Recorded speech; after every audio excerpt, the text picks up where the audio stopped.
The 2022 FIFA Men's World Cup is arguably the most thrilling tournament in history. We saw some of the most exciting moments and matches in the world of football than ever before. Mentioning the match between Argentina versus France final that was held on the 18th of December 2022. It was a night of heart-stopping drama that culminated in overtime and the coronation of Argentina as the world's champions. And it was exciting to see Messi crowned as the king of football amidst controversies. For Qatar, a gas-rich country with huge ambitions and so little in the way of a soccer tradition, it was a star-studded coming out of a party. Qatar marked its grand entrance on the world stage by displaying magnificent political and sporting event prowess. Over 12 years, the country had invested over $220 billion in preparing to host the World Cup. It shelled out over $6.5 billion to put up 8 of the most technologically advanced stadiums that the world has ever seen. But as football players pack up their trophies and disappointments, and the last of the fans trickle out of Doha, the question of what will happen to the expensive stadiums built to host the world's biggest event hovers over. In this video, I will tell you about the fate of the Qatar stadiums that hosted the 2022 FIFA Men's World Cup. As usual, please remember to subscribe to the channel and hit the notification bell to get more alerts when similar videos come in. Also, do not forget to give the video a thumbs up. Al Janoub Stadium. The Al Janoub Stadium is a robust, futuristic representation of Qatar's ambitions of going beyond its shores. The stadium lies in the southern city of Al Wakra. The captivating design of Al Janoub Stadium reflects the wind-filled sails of Qatar's conventional dhow boats. The beautiful boats have sailed through the Gulf waters for centuries. The 44,325 capacity of the Al Janoub Stadium is planned to be reduced to 20,000 after the ending of the 2022 FIFA World Cup. The seats will be donated to other sporting stadiums around the world. Beyond football, the Al Janoub Stadium is surrounded by luscious parkland that features sporting and leisure amenities that will benefit the locals and tourists for years to come. Lusail Stadium.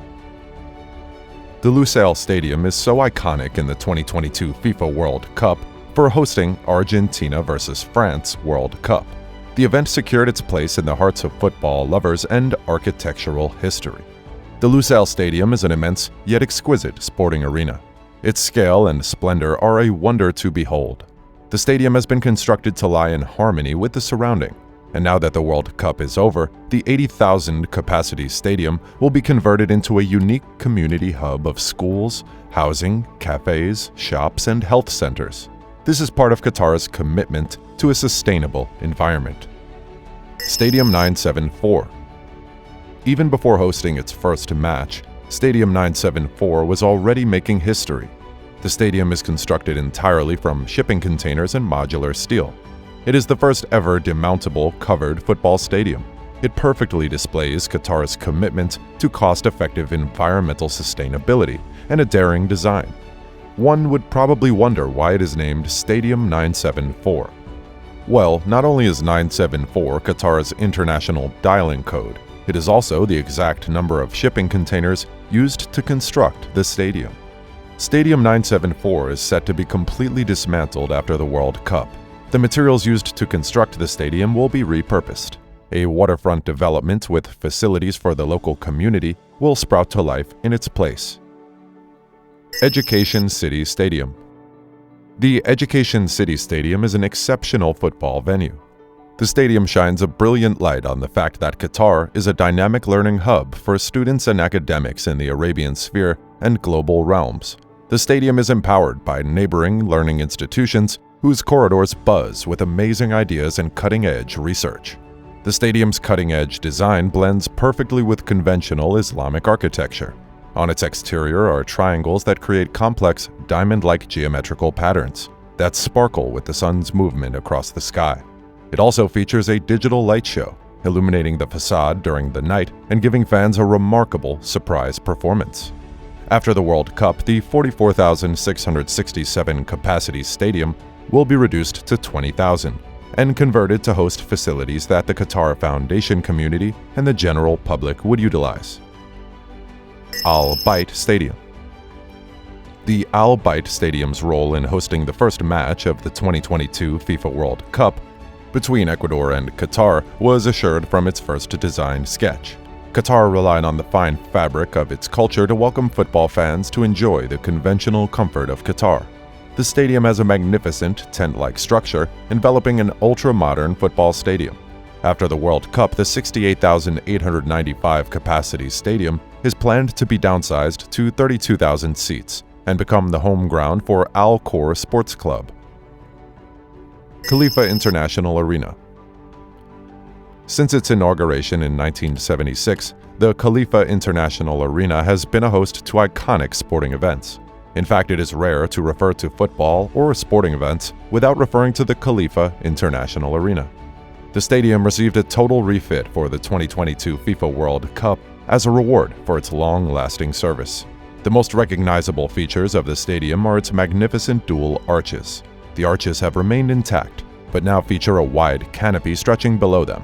This design complements the stadium's cooling system to maintain a comfortable environment for players and fans.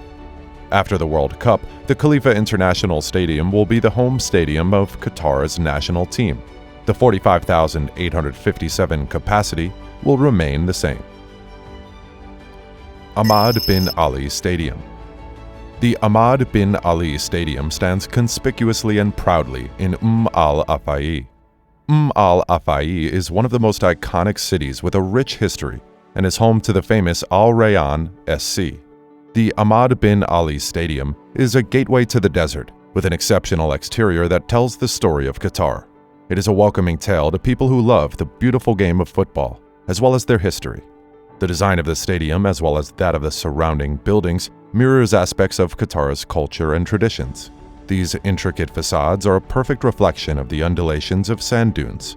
At the same time, the geometric patterns reflect the beauty of desert life, including the native flora and fauna, as well as local and international trade. The stadium will be a perfect home for Al Rayyan SC when the World Cup is over. Its 45,032 capacity will be downsized to 20,000 seats. Al Thumama Stadium. The Al Thumama Stadium has a dynamic and imaginative shape. Its design celebrates local culture and traditions like most modern football designs. It has bold, circular forms reflecting the Gafaya, the traditional woven cap adorned by men across the Arab sphere. The Gafaya symbolizes the coming of age for the youths. The stadium hosted matches such as Belgium versus Morocco and Spain versus Costa Rica. Its 44,400 capacity is set to be downsized to 20,000 capacity. As you notice, most of these stadiums will not remain the same. What remains of them is just history. Do you think it would have been a good idea for the stadiums to remain the same? Share your thoughts in the comments section.